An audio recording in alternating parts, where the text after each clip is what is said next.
Dear students, welcome to my YouTube channel. মই এতিয়া তোমালোকক অনুশীলনী 5.1 question number 4 8 নম্বৰ অংকটো কৰি দি আছো। ইয়াত এটা শ্ৰেণী দিয়া আছে। এই শ্ৰেণীটো আমি প্ৰমাণ কৰি দেখুৱাব লাগে ই সমান্তৰ প্ৰগতিত আছে নে নাই। যদি আছে তেতিয়াহ'লে তাৰ সাধাৰণ অন্তৰটো নিৰ্ণয় কৰিব লাগে আৰু ইয়াৰ পৰৱৰ্তী তিনিটা পদ নিৰ্ণয় কৰিব লাগে। এতিয়া মই নম্বৰ 8 অংকটো মই কৰি দিম। ধৰো প্ৰথম পদ a1 হিচাপে মই ধৰিলো a1 ইকুৱেল টু -1/2। দ্বিতীয় পদ a2 ইকুৱেল টু -1/2। তৃতীয় পদ a3 ইকুৱেল টু -1/2। চতুৰ্থ পদ a4 ইকুৱেল টু -1/2। এতিয়া প্ৰথম পদ, দ্বিতীয় পদ, তৃতীয় পদ আৰু চতুৰ্থ পদ গোটেইখিনি ভ্যালু হ'ল -1/2, -1/2, -1/2, -1/2। এতিয়া মই ইয়াৰ প্ৰথমতে ওচৰা ওচৰি যিকোনো দুটা পদৰ পাৰ্থক্যটো মই নিৰ্ণয় কৰিম। পাৰ্থক্যটো যদি একে হয়, গোটেইকেইটা পদৰ পাৰ্থক্য যদি একে হয় তেতিয়াহ'লে এইটো সমান্তৰ প্ৰগতিত থাকিব, আৰু যদি একে নহয় তেতিয়াহ'লে ই সমান্তৰ প্ৰগতিত নাথাকে। প্ৰথমতে মই a4 minus a3 equal to -1/2 minus -1/2 equal to -1/2। এইটো মাইনাছে প্লাছ হৈ যাব, দুয়োটা পূৰণ কৰিলে প্লাছ হৈ যাব, +1/2। -1/2 আৰু +1/2 কেনচেল, ইকুৱেল টু 0। এই দুটা পদৰ a4 minus a3 এই দুয়োটা ওচৰা ওচৰি পদৰ পাৰ্থক্যটো ওলাইছে 0। এতিয়া মই আকৌ a3 minus a2, a3 value হ'ল -1/2, a2 ভ্যালু হ'ল -1/2। -1/2 প্লাছ মাইনাছে এইটো হ'ব +1/2। -1/2 +1/2 ইকুৱেল টু 0। সাধাৰণ পাৰ্থক্যটো হ'ব 0। এতিয়া মই আকৌ a2 minus a1, a2 value হ'ল -1/2 মাইনাছ a1 ৰ ভ্যালু হ'ল -1/2 ইকুৱেল টু মাইনাছ আৰু মাইনাছ দুয়োটা যদি পূৰণ হয় প্লাছ হৈ যাব, -1/2 +1/2। -1/2 +1/2 দুয়োটাই কেনচেল গ'ল, ইকুৱেল টু 0। এতিয়া মই দেখা পালো যে এই সমান্তৰ প্ৰগতিটোৰ সাধাৰণ পাৰ্থক্য প্ৰতিটো ওচৰা ওচৰি পাৰ্থক্য 0 ওলাইছে, 0, 0। গতিকে ইয়াৰ সাধাৰণ পাৰ্থক্য d ইকুৱেল টু 0 হ'ব।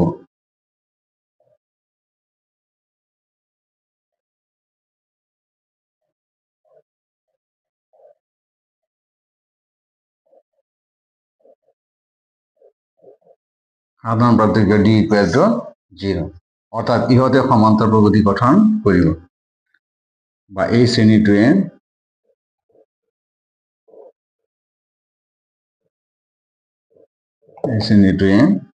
সমান্তৰ প্ৰগতি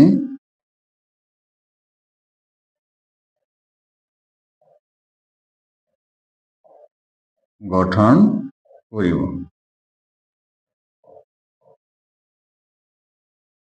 এতিয়া মই দেখা পালো এই শ্ৰেণীটোৰ সাধাৰণ পাৰ্থক্য d ইকুৱেল টু 0 ওলাইছে, অৰ্থাৎ ইহঁতে সমান্তৰ প্ৰগতি গঠন কৰিছে। ইয়াত কুৱেশ্যনত দিয়া আছে যদি সমান্তৰ প্ৰগতি গঠন কৰে তেতিয়াহ'লে পৰৱৰ্তী তিনিটাকৈ পদ নিৰ্ণয় কৰা। অৰ্থাৎ পৰৱৰ্তী তিনিটা পদ মই নিৰ্ণয় কৰিম। এতিয়া a4 লৈকে আছে, প্ৰথম, দ্বিতীয়, তৃতীয়, চতুৰ্থ, গতিকে a5। পঞ্চম পদটো হ'ব a1 plus 5 minus 1 into d, সাধাৰণ পাৰ্থক্যটো d। a1 ৰ ভ্যালু হ'ল -1/2 প্লাছ 4 into d ৰ ভ্যালু হ'ল 0, -1/2, 4 into 0 equal to 0, -1/2।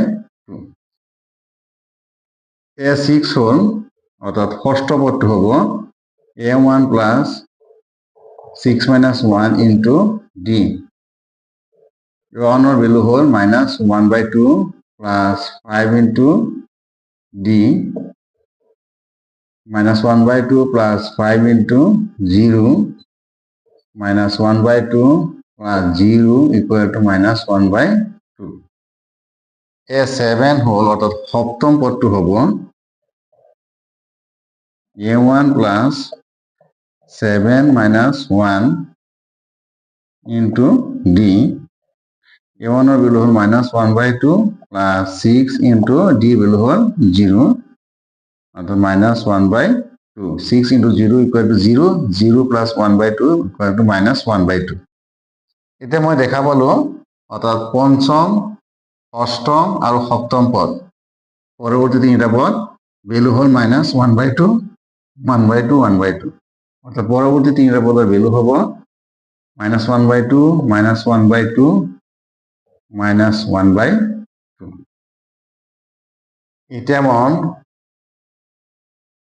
এতিয়া মই কোৱেশ্চন নম্বৰ 4 ৰ 9 নম্বৰ অংকটো কৰিম ইয়াত দিয়া আছে 1, 3, 9, 27 ডট ডট তেনেকে দিয়া আছে গতিকে এইটো মই প্ৰথমতে চাম ই সমান্তৰাল বহুপদী গঠন কৰে নে নকৰে ইয়াৰ অৰ্থাৎ ইহঁতৰ সাধাৰণ পাৰ্থক্যটো কি এইটো মই নিৰ্ণয় কৰিম ধৰো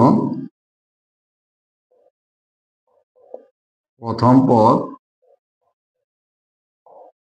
a1 equal to 1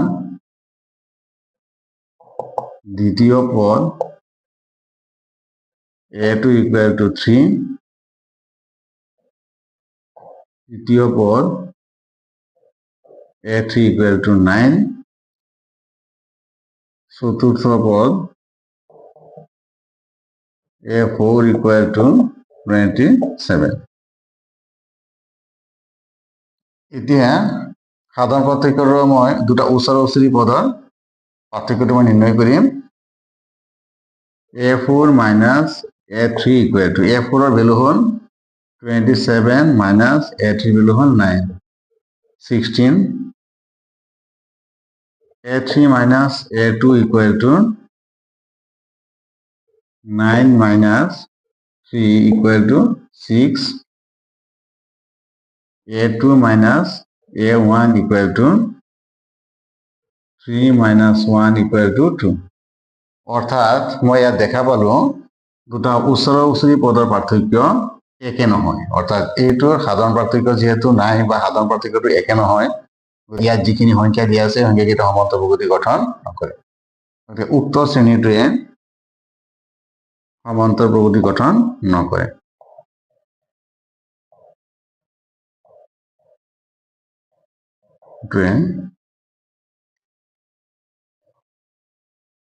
সমান্তৰাল বহুপদী গঠন নকৰে এতিয়া মই কোৱেশ্চন নম্বৰ 4 ৰ 10 নম্বৰ অংকটো কৰি দিম ইয়াত দিয়া আছে a, 2a, 3a, 4a dot dot তেনেকে দিয়া আছে এই শ্ৰেণীটো সমান্তৰাল বহুপদীত আছে নে নাই ইয়াৰ সাধাৰণ পাৰ্থক্য মই নিৰ্ণয় কৰিম আৰু যদি সমান্তৰাল বহুপদী থাকে তেতিয়াহ'লে তাৰ পৰৱৰ্তী তিনিটা পদ মই নিৰ্ণয় কৰি দেখুৱাম এতিয়া ধৰো প্ৰথম পদ a1 equal to মই প্ৰথম পদটো মই a1 হিচাপে ধৰিলো equal to a দ্বিতীয় পদ a2 equal to 2a তৃতীয় পদ a3 equal to 3a চতুর্থ পদ a4 equal to 4a এতিয়া মই ইহঁতৰ পাৰ্থক্যটো মই নিৰ্ণয় কৰিম যিকোনো দুটা ওচৰে ওচৰে পদৰ পাৰ্থক্য নিৰ্ণয় কৰিম গতিকে ইয়াত চতুৰ্থ পদ আৰু তৃতীয় পদ দুটা ওচৰা ওচৰি পদ গতিকে ইয়াৰ পাৰ্থক্যটো হ'ব a4 minus a3 equal to 4a minus 3a equal to a a3 minus a2 equal to 3a minus 2a equal to a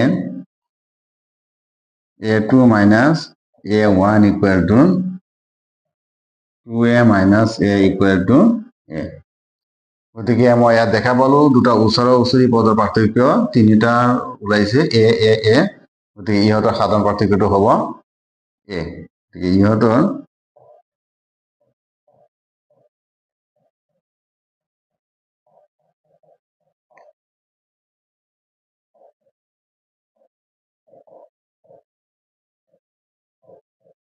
d equal to a হ'ব যেহেতু ইয়াৰ সাধাৰণ পাৰ্থক্য d equal to a ওলাইছে গতিকে এই শ্ৰেণীটোৱে সমান্তৰাল প্ৰগতি গঠন কৰিব উক্ত শ্ৰেণীটোৱে সমান্তৰাল প্ৰগতি গঠন কৰিব গতিকে ইয়াৰ পৰৱৰ্তী তিনিটা পদ মই নিৰ্ণয় কৰিম ইয়াত a1 a2 a3 a4 এনেকৈ চাৰিটা পদ দিয়া আছে গতিকে পঞ্চম পদটো মই ধৰি ল'ম a5 equal to a1 plus 5 minus 1 into d a1 ৰ ভ্যালু হ'ল a plus 4 into a plus 4a a plus 4a যোগ কৰিলে 5a হ'ব গতিকে ইয়াৰ পঞ্চম পদটো হ'ব 5a a6 equal to a1 plus 1 into d a1 ৰ ভ্যালু হ'ব a plus 5 into a plus 5a equal to 6a the a7th পদ equal to a1 plus 7 minus 1 into d equal to a1 ৰ value হ'ল a plus 6 into d ৰ value হ'ল a গতিকে a plus 6a equal to 7a এতিয়া ইয়াৰ পৰৱৰ্তী তিনিটা পদ হ'ব 5a 6a আৰু 7a